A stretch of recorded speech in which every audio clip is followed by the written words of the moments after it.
Where in the brain are thoughts kept? And why are neurodivergents divergent? Welcome to the brain. There's been a lot of speculation throughout the years about where the soul resides. What is a soul? How does it function? Is there a physical location for the soul? Well, speculate on, my friends, because I'm more interested in where my thoughts are. Let's have an overview look at the brain. The brain is a complex organ that has a multitude of parts all working or not working together in order for our body and mind to function. Wait, there's a difference between the brain and the mind? Okay, more on that later. Since this isn't an anatomy paper, I'll just go over the basics. If I can narrow it down that much. Frontal lobe, parietal lobe, occipital lobe, temporal lobe, pons, cerebellum, medulla oblongata, hippocampus, cerebral cortex, and a whole bunch more.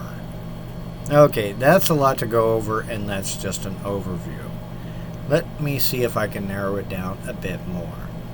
After all, we're not concerned with how the brain controls the body or responds to external and internal stimuli. We want to know where the thoughts are kept. Cerebral cortex. In humans, this part of the brain is larger than that of animals and wrinkly as a toddler who's been in the pool too long. Why so wrinkly? More surface area. That's important because that's the part of the brain that is essentially the learning part. The more surface area, the greater the capacity to learn new things. Frontal lobe. As you might have guessed, if you didn't already know, this is the part of the brain that hides behind the forehead. No, having a larger forehead does not make you smarter. Those sci-fi movies you've been watching have it wrong. The frontal lobe is responsible, mostly, for thinking and planning, adding memory, and making judgments. Connecting the two. It's not that they're not connected already. After all, the cerebral cortex is all that gray matter, which is actually pink, that holds all the pieces together. The frontal lobe is only one part of the cerebral cortex.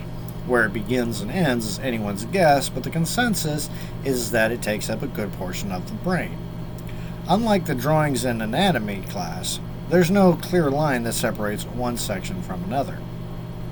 Hippocampus. So, if the frontal lobe controls thoughts, how does it get information to form those thoughts?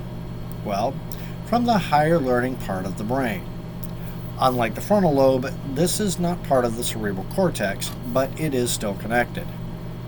The University of Hippos... What? It isn't right? Okay, fine. The hippocampus, still sounds like a school to me, is the major player in learning and memory. See? A school. It's also under constant bombardment from stimuli. Almost every signal thrashes into and through the hippocampus. Talk about a school of hard knocks. Make it make sense. You ever get that way? I do. A lot. With all the sensory input our brains have to sort, organize, and distribute, you'd have to wonder why everyone isn't nutso. Well, the good news is that the brain has considerable plasticity that allows it to heal quickly. And the inputs come in the form of picosparks, very, very, very tiny electrical charges. If it were simply a matter of the size of the medulla oblongata, the hippocampus, the oblongata, the amygdala, or any other physical part of the brain, the answers would be clear. But there are also the chemical aspects to consider. It's in the juice. The brain is just a hunk of flesh without the neurotransmitters. Too much, and things get wonky. Too little, and the messages don't get sent right.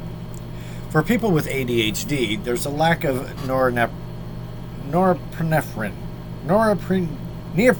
That word right there, right here. Norepinephrine. There we go. It's supposed to work with dopamine. Dopamine deficiency means an inability to be happy. Yes, I know I'm oversimplifying. Don't get me started on serotonin. I keep getting it and dopamine mixed up. My brain versus my mind. This brings us back to that question earlier. The one about there being a difference between the brain and the mind? What? You don't remember? Yeah, I had to scroll back up as well. Working memory. Am I right? So, yes, there is a difference between the brain and the mind. The brain transmits data, impulses, and chemicals. The thoughts and memories that are created by these transmissions are what create the mind. Neurodivergent brains lead to an altered perspective of the world around us. We don't think the way neurotypical brains do because we don't have the typical chemical and electrical production that neurotypical brains do. It's not a better or worse kind of thing, but rather using a different fuel. Like the turbine engines for cars back in the 60s. Anything that burned could be used for fuel. Neurodivergent brains do the same thing. The chemicals must flow. If one isn't producing enough, then the call for more of another is made. It all works, or doesn't work, together. Where are the thoughts kept in the brain? The answer is yes. There's not a singular point in the brain that keeps thoughts.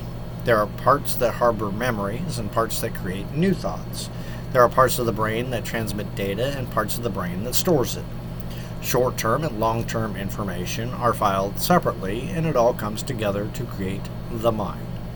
It's like asking, where are the letters kept in the library? The answer is yes.